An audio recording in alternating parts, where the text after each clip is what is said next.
네, 66쪽의 14번째 줄부터 다시 시작하겠습니다. 그러나 한국인들은 대체로 논쟁을 좋아하지 않습니다. 이 앞에서 글쓴이는 논쟁은 갈등을 합리적으로 해결할 수 있는 도구라고 생각을 했는데요. 한국인들은 논쟁을 부정적으로 인식을 합니다. 그래서 자신과 생각이 다른 사람과 부딪히는 것, 갈등하는 것은 바람직하지 않다고 생각하고 반대 의견을 내면 갈등을 조장한다고, 갈등을 만든다고 생각하는 사람이 아주 많아요. 그렇기 때문에 갈등을 드러내지 않고 품고 사귀고 이렇게 자기가 품고 나가는 사람은 야, 너 참 그릇이 크다, 너 속 깊다 라고 여기는 경향이 있습니다.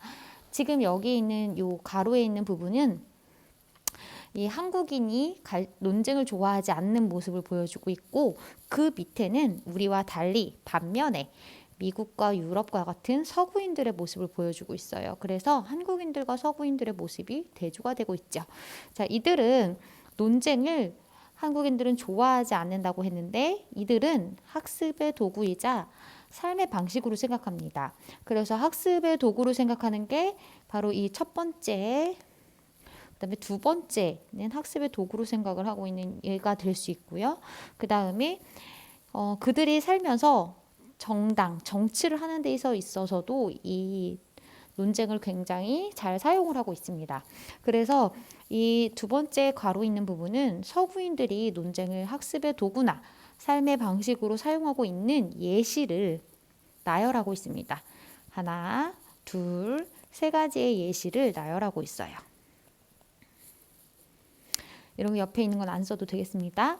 자, 그런데 이 두 개가 서로 미안해요. 이 사람은 소크라테스고 이분은 고르기아스예요. 이분이 논쟁을 통해서 수사학이라는 학문을 만들어내셨고, 그 다음에 소크라테스는 삼파법이라고 부르는 변증법적 대화를 통해서 진리를 탐구했습니다. 변증법은 나중에 따로 또 안내를 해주도록 하겠습니다. 자, 여기까지는 한국인과 대조가 되는 서구인들의 인식을 보여주고 있죠. 논쟁에 대한 한국인과 서구인들의, 여기 쪽에 있었죠. 서구인들의 인식과 태도를 대조해서 보여주고 있습니다. 자, 여기는 주요 단어인데요. 여러분들이 그냥 확인하고 넘어가시면 될 것 같고요. 두 번째 소제목으로 넘어가겠습니다. 갈등 해소를 위한 만남과 부딪힘. 자, 이 만남과 부딪힘은 어떤 인식이 있는 거예요? 갈등을 해소하기 위해서. 그러니까 싸우려고 만나는 게 아니라 싸움을 해결하기 위해서 만난다. 이런 이야기를 앞으로 할 것 같네요. 자, 한번 같이 밑줄을 쳐보겠습니다. 좋은 논쟁은 상호 부딪힘이 있는 논쟁입니다. 만남이 있는 논쟁이 좋은 논쟁이에요.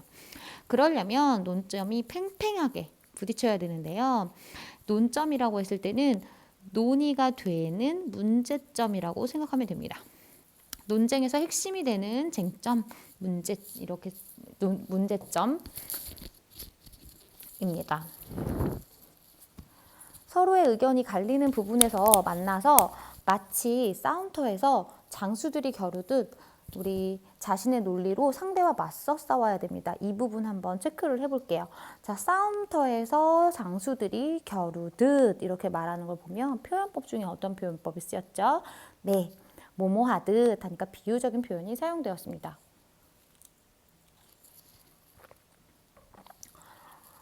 그래서 지금 상대와 싸울 때 싸움터에서 장수들이 싸우는 것처럼 싸우려면 굉장히 팽팽하게 싸워야 되잖아요. 치열하게 싸움을 해야 된다는 걸 비유적으로 표현을 했네요. 논쟁이 생산적일 수 있는 이유는 바로 이렇게 만나고 부딪히는 것 자체에서 생산적일 수가 있다고 합니다. 왜 이렇게 생산적일 수 있는지를 한번 생각을 해볼게요. 자, 여기서 좋은 논쟁은 만남과 부딪힘이 있는 논쟁인데 이런 만남과 부딪힘이 있으면 굉장히 생산적인 결과를 만들어낼 수 있다. 이렇게 얘기를 하고 있거든요. 왜 그런지를 우리 한번 조금 보도록 하겠습니다. 이 영상은 또 선생님이 올릴게요. 자, 어느 부분이 어떻게 다른지는 서로 견주어 봐야 알 수 있다라는 거예요. 즉 무슨 소리냐면 논쟁은 우리가 볼 때 싸움 같지만 사실은 싸움이 아니라 상호 이해 장애라는 거예요. 서로 다른 사람의 의견을 들어보고 그 과정에서 죄송합니다. 서로를 이해하는 장소가 바로 이 논쟁이라는 거죠.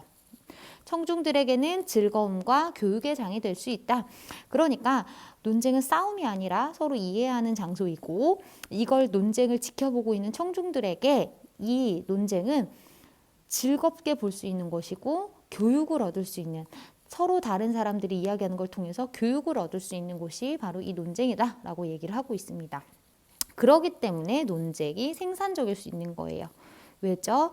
이 논쟁을 통해서 서로 이해할 수 있게 되고 이걸 논쟁을 지켜보는 사람은 교육을 받거나 즐거움을 얻을 수 있기 때문에 생산적이라고 볼 수 있죠. 자, 이렇게 서로 부딪히는 지점을 논쟁 영어로는 접점이라고 하는데, 자, 우리 여기 논쟁의 올바른 인식 이거는 안 써도 될 것 같아요. 논쟁은 상호 이해의 장이고 접점은 뭐다? 상호 갈등을 해소하기 위한 개념적인 장소다. 왜냐하면 접점에서 만나서 치열하게 싸우기 때문에 자, 갈등 해소를 하기 위해서 만나는 곳이 접점이라고 볼 수 있겠죠. 자, 여기까지 정리하면 좋은 논쟁의 의미를 이야기하고 있습니다. 자, 지금까지는 논쟁은 한국 사람들은 좋아하지 않는다. 좋은 논쟁은 치열하게 만나서 부딪힘이 있는 논쟁이고 그런 논쟁을 통해 생산적인 결과를 만들어낼 수 있다. 이렇게 얘기를 하고 있어요. 자, 다음으로는 의견의 집단 편향과 양극화라는 단원인데요. 여기서 좀 단어가 어려워요. 편향이라는 단어는 한쪽 방향으로 치우쳐 있다라는 뜻이고 양극화는 이 양쪽의 이 극단으로 서로 달라지고 멀어진다라는 뜻입니다. 이러한 접점에서 만나지 않는 사람들, 즉 다른 의견을 듣지 않는 사람들은 그러면 지금 접점에서 만나지 않고 다른 의견을 듣지 않는 사람이니까 당연히 논쟁을 하지 않는 사람들이죠. 논쟁하지 않는 사람들. 그러면 굳이 얘기하자면 한국인들이라고 볼 수 있겠죠. 이런 사람들은 마치 메아리 방에 살듯 자신의 소리만 듣고 살 수 있고 그 다음에 동종교배하듯 서로 동의하며 기존의 입장을 기형적으로 견고하게 다질지도 모른다. 이렇게 얘기를 하고 있어요. 이때 여기에서 메아리 방에서 살듯 동종교배하듯 이렇게 표현한 걸 보면 이 두 표현도 비유적 표현이에요. 그리고 메아리 방에서 산다라는 것의 원관념은 자신의 소리만 듣는다는 거예요. 여러분들 생각해 보세요. 방이 있는데 메아리가 들리는 방이에요. 그러면 내가 라고 말하면 메아리가 내가 말한 그대로 들려오겠죠. 그러면 내가 말한 것만 듣고 살 가능성이 높아진다. 이런 상황을 비유한 표현이죠. 또한 동종교배는 같은 종류끼리 교배를 한다라는 건 자손을 낳는다는 의미예요. 그러면 기존의 입장이라고 하는 것을 동종이라고 볼 수 있거든요. 같은 생각을 가진 사람들끼리 계속해서 자손을 낳으면 우리가 같은 가족들끼리 결혼을 해가지고 친족끼리 결혼해가지고 자손을 낳으면 돌연변이나 기형아를 낳을 수 있잖아요. 그런 입장처럼 우리가 비슷한 입장들끼리 계속 만나가지고 이야기하다 보면 의견이 좀 기형적으로 변할 수 있다라고 이야기를 하고 있는 것입니다. 자, 그래서 서로 다른 의견을 가진 사람들 각각의 집단 편향이나 쏠림 현상이 감안되는 것이다. 그래서 보면 자기 소리만 듣고 자기랑 비슷한 생각들만 만나기 때문에 자신의 집단 편향, 내가 속한 집단 쪽으로만 쏠리는 현상이 강화되는 것입니다. 자, 여기에서 여러분들 이렇게 볼 수 있겠죠? 이런 일들이 있으면 어떻게 될 수 있다? 집단 편향이나 쏠림 현상이 강화될 수 있다. 이야기를 하고 있습니다. 이러한 현상은 인터넷 시대에 들어서 되게 심화되고 있는데요. 이러한 현상이 어떤 현상이에요? 앞에서 말했던 집단 편향, 쏠림 현상이죠. 최근에 각종 연구 결과에 따르면 요거는 넘어가도 될 것 같아요.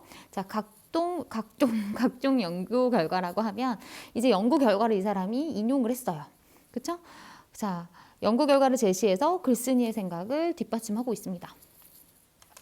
자, 사람들은 이제 소수의 여론 주도자에게 끌려다니지 않고 자신과 비슷한 생각 가진 사람한테만 동조하고 기존의 의견이나 입장을 강화하는 경향을 보여요. 그러면 지금 이 초록색 세 가지의 다 특징이 뭐냐면 다른 의견을 듣지 않는 거예요. 듣지 않죠. 그러다 보니까 나랑 같은 사람들의 이야기를 계속 듣다 보니 보세요. 예를 들어서 나 교복 입기 싫어. 나 교복 입고 싶어 라고 했을 때 나 교복 입기 싫어. 교복 입으면 뭐도 싫고 뭐도 싫고 뭐도 싫고 이렇게 얘기하다 보면 진짜 교복 입는 게 싫어질 수 있고 아 교복 입고 싶어. 교복 입으면 이게 좋고 이게 좋고 이게 좋고 이렇게 얘기하다 보면 진짜 교복이 좋아질 수 있단 말이에요. 이렇게 같은 생각끼리 모여서 이야기를 하다 보면 의견이 극단적으로 나뉘는 현상이 발생할 수 있습니다. 이걸 양극화라고 볼 수 있겠지요. 집단 편향 쏠림 현상, 즉 여기에서는 양극화 현상이라고 볼 수 있어요. 자, 지금까지는 논쟁 부재 폐해라고 했는데 논쟁이 없다면 집단 편향이 일어날 수 있고 쏠린 결과 양극화가 일어날 수 있다.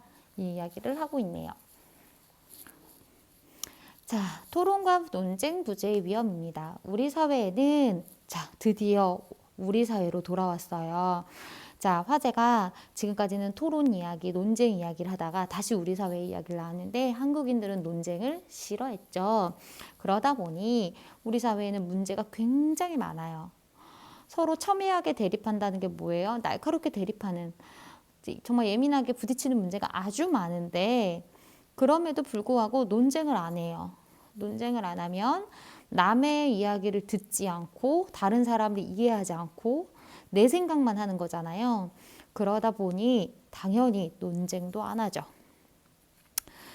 조목조목 제대로 논쟁하지 않아요. 그래서 우리나라 사람들 토론하는 거 보면 자, 찬성하는 사람은 자꾸 찬성의 이유를 나열한다는 게 내 말만 하는 거예요. 내 말. 내 말만 반복해요. 반대하는 사람도 내가 반대하는 이유를 계속 반복하는 경우가 많다는 거예요. 그런데 처음에 이 사람이 얘기했잖아요. 논쟁에서 가장 중요한 건 뭐라고 그랬죠? 듣는 것. 상대 말을 들어야 되는데 듣지 않고 자기 말만 하면 제대로 된 논쟁이 될 수가 없어요. 바람직한 생산적 논쟁을 못하니까 듣는 논쟁을 하지 못하면 갈등을 해소하거나 해결할 수 없는 문제가 생깁니다. 이것이 바로 우리 사회의 토론 문화의 현실이에요. 제대로 된 토론을 하지 못하죠. 자, 그러면 이처럼 우리 사회가 토론과 논쟁에 서툴다는 것을 대부분의 사람은 알고 있는데 그러나 토론 부재와 논쟁 불능 사회가 가지고 오는 부작용이 더 있대요. 더 큰 문제가 있다고 합니다. 자, 이 지금까지 말한 갈등 해소를 못하는 것 말고도 심각한 부작용이 있는데 그 부작용을 이 밑에서 이야기를 하고 있네요. 우리 한번 같이 따라오세요. 자, 사회에서 널리 통용되는 의견이나 감정 이것이 바로 통설이거든요. 많은 사람들이 이것이 맞다고 믿는 것 그런 것이 통설인데 이 통설이 바로 다수의 의견이에요. 자, 그러면 만약에 이렇게 통설이 강조가 되다 보고 논쟁이 제대로 안 된다면 이런 통설이 통용되는 의견이나 감정이 횡포를 부릴 수가 있어요. 이 횡포를 부린다는 말이 윽박지르면서 강요하는 경향이 생길 수 있다는 거죠. 그래서 강요하고 다른 의견을 묵살해버리는 이런 위험성과 폭력성을 가질 수가 있습니다. 그러니 또 이제 이거 한번 찾아볼까요? 소수의 권익이랑 다수와 대조가 되는 소수의 권익이 있어요. 어떤 거냐면 통설과 다른 생각과 습관을 가진 이견은 다른 의견이거든요. 자, 많은 사람들과 다른 생각과 습관을 가진 사람들, 그리고 소수의 권익, 이런 것들을 묵살해버리는, 그러니까 다수가 소수를 억압하는 문제가 발생할 수 있다는 거예요. 자, 그러면 지금 요 통설의 뜻은 여러분들 외울 필요는 없어요. 여기에서 찾으면 되거든요. 자, 이게 가장 큰 부작용이다. 이 이야기를 하고 있는 것입니다. 정말 토론과 논쟁을 안 하면 단지 갈등을 해소를 못하는 것뿐만 아니라 소수의 권익을 보장하지 못하고 다수의 의견을 강요하는 그런 문제가 생길 수가 있다는 것이에요. 그런데 여기 지금 가로가 있는 부분이 밀의 이야기거든요. 밀이라는 분이 이런 분이에요. 단 한 사람만이 다른 의견을 가지고 있다 해도 그 사람한테 침묵을 강요할 원리는 없어요. 단 한 사람의 의견도 들어봐야 된다라는 말씀을 하셨는데, 자, 이렇게 밀이라는 학자의 견해를 인용했으면 인용한 결과 자신의 주장을 뒷받침할 수 있어요. 여러분들께서 하나 좀 기억해 놓으실까요? 이건 인용을 하면 자신의 주장을 뒷받침할 수 있어요. 자, 뒷받침을 하면 어떤 일이 일어날까요? 설득력을 얻게 되죠.